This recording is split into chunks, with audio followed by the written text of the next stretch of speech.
સુરેન્દ્રનગરમાં ગત વહેલી સવારથી જ ઈડીના દરોડા જે છે તે જોવા મળતા હતા। અલગ અલગ જગ્યાએ તપાસ અને એ ચેકિંગ જે છે તે કરવામાં આવતું હતું, પરંતુ સૌથી મોટી વાત કે તેના કલેક્ટર છે તેમની ત્યાં પણ તપાસ કરવામાં આવી રહી છે તેવો દાવો જે છે તે કરવામાં આવી રહ્યો હતો ને તેની વચ્ચે સૌથી મોટા સમાચાર મળી રહ્યા છે।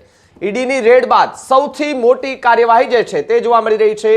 સુરેન્દ્રનગર નાયબ મામલતદારની ઈડી દ્વારા ધરપકડ કરી લેવામાં આવી છે। નાયબ મામલતદાર ચંદ્રસિંહ મોરીની ધરપકડ કરવામાં આવી હોવાના સમાચાર જે છે તે મળી રહ્યા છે। સુરેન્દ્રનગર કલેક્ટર સહિત અન્ય અધિકારીઓના ઘરે પણ ઈડી છે તેમના દ્વારા તપાસ કરવામાં આવી રહી હતી। નાયબ મામલતદાર ચંદ્રસિંહ મોરીને અમદાવાદની વિશેષ અદાલતમાં રજૂ કરવામાં આવશે।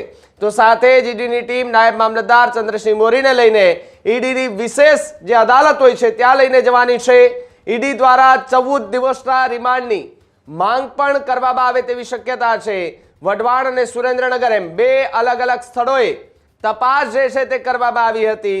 14 કલાક સુધી કલેક્ટરના નિવાસસ્થાને સર્ચ ઓપરેશન પણ હાથ ધરવામાં આવ્યું હતું। ત્યારે સુરેન્દ્રનગરમાં ઈડીની સૌથી મોટી રેડ જોવા મળી છે અને કાર્યવાહી જે છે તે પણ શરૂ થઈ ચૂકી છે અને ઘણું સાહિત્ય મળ્યું હોવાની વિગતો જે છે તે મળી રહી છે। કારણ કે રાત્રિના સમયે કલેક્ટરના ઘરમાંથી જ્યારે ઈડીના અધિકારીઓ નીકળી રહ્યા હતા તે દરમિયાન ચર્ચાએ જોર પકડ્યું હતું કે એમના હાથમાં ઘણું બધું સાહિત્ય હતું કે તે લઈ અને ઈડી કચેરી ખાતે પહોંચ્યા હતા અને ત્યારબાદ એમને સ્પેશિયલ જે કોર્ટ હોય છે એમની ત્યાં એ નાયબ મામલતદારને લઈ જવામાં આવી આવશે અને ત્યાં હવે એ પૂછપરછ કરવામાં આવશે અને એમના રિમાન્ડ માંગવાની પણ એ તજવીજ જે છે તે અધિકારીઓ દ્વારા એ શરૂ કરી દેવામાં આવી છે।